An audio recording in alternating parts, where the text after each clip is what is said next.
Namaskar. Educating society on Sanatan Dharma and the establishment of Hindu Rashtra is the life mission of Paratpar Guru Dr. Athavale, the founder of Sanatan Sanstha. On the occasion of His Amrutmahotsav, we are presenting a series of his lectures on spiritual practice. Let us listen to Part 2. When we are ill, having headache, we are not able to diagnose ourselves whether it is caused by brain tumor or it is caused by psychological tension. We go to a doctor, he diagnoses and then prescribes us accordingly.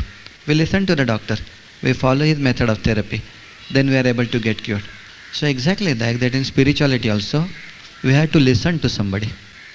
Those who know about spirituality, one should try to listen to them.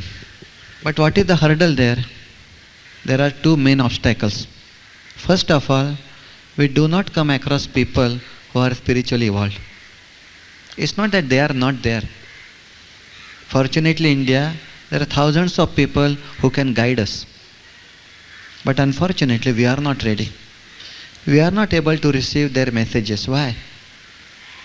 Because of our ego. I will find out my own pathway. I will do this sadhana, I will do that sadhana. When there is a legal case, we just ask the lawyer to fight the case, what he thinks is best. When you are ill, we just take medicine what your doctor prescribes.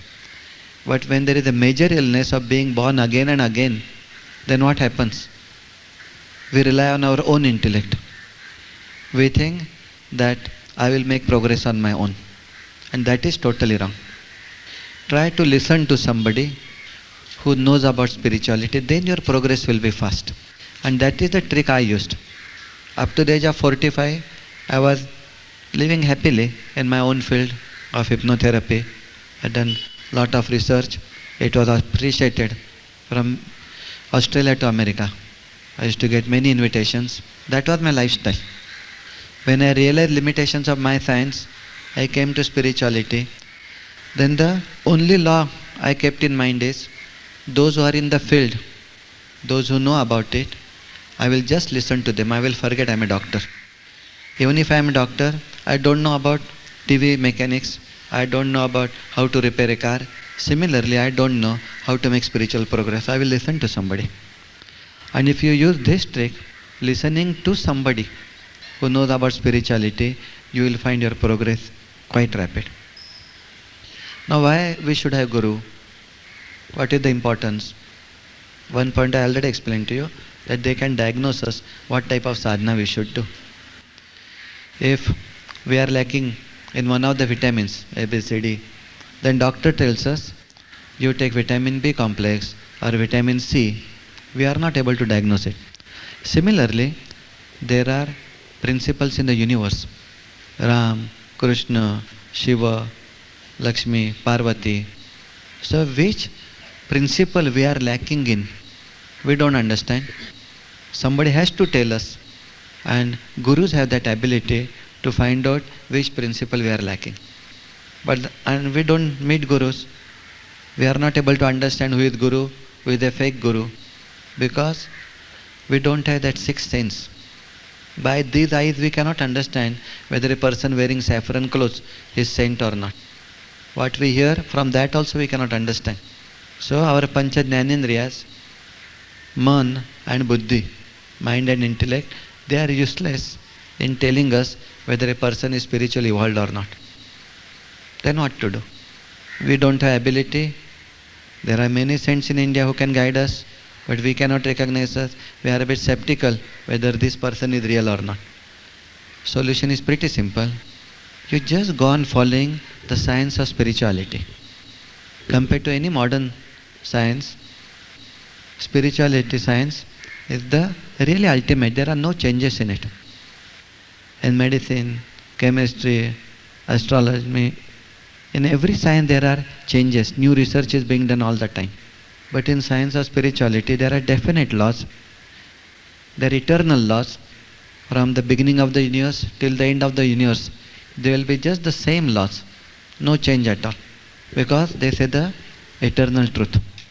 In my school days, we were taught that there are 79 elements. When I came to college, there were 110 elements or so. So, whatever we used to say, that elements are 79, that became absolute knowledge, that became untruth, that became a lie to say that in my college days. So, one who got gold medal for saying that there are 79 elements, he got 0 after 3 years. But in spirituality, it does not happen that way. You go on doing sadhana, you will reach that goal, that is God, Parameshwar, Brahma, that is a definite law. But what I should do? What the science tells us?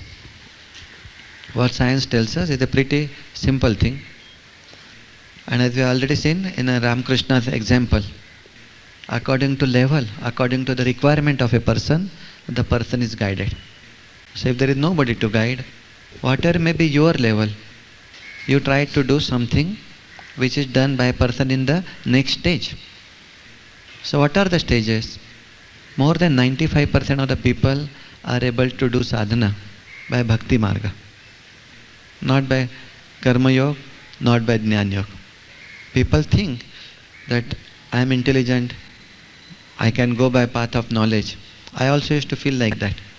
But no, we don't have that sattvic intelligence, sattvic buddhi, by which we can really understand the implied meaning of what is written in Vedas, Upanishads and all that. So, what is the best way then? If we understand the hierarchy, what a person at the lowest level is supposed to do, and the next stage, then you yourself can decide where you are today and what you should be doing tomorrow. So at the lowest level, say average person is not interested in spirituality, it is Kali Yuga. Now in Bangalore population is about 4 to 5 lakhs, and all sampradayas, temples, if you take into account, how many may be doing sadhana, real sadhana, not psychological feeling that I am doing sadhana? Hardly 4 to 5,000, not more than that. So what happens to other people, where they stand? We all are made up of three gunas, sattva, raja and tama. So those who are not interested in spirituality, their lifestyle is what? They get up in the morning, they go to office, in the evening they may teach their children when exams are fast approaching, Saturday, Sunday they may go out for outing, and that's it. They don't have any place for God in their life. So these people have about 20% of sattva guna, 30% raja guna and 50% tama guna. So that's their level. So majority of the people in Kali Yuga are not sattvic, they are not interested in spirituality. Anyway, I am glad that at least you are interested, you don't belong to the masses. Then at 30% level what happens? Person is interested in spirituality and he tries to do some sadhana. And what he does, he keeps God idols in temple in the house, performs puja, he goes to temple, he recites some stotras, shlokas, does arti, goes to tirtha kshetras, and that's it, that's his life. So average person is stuck in many things of Maya.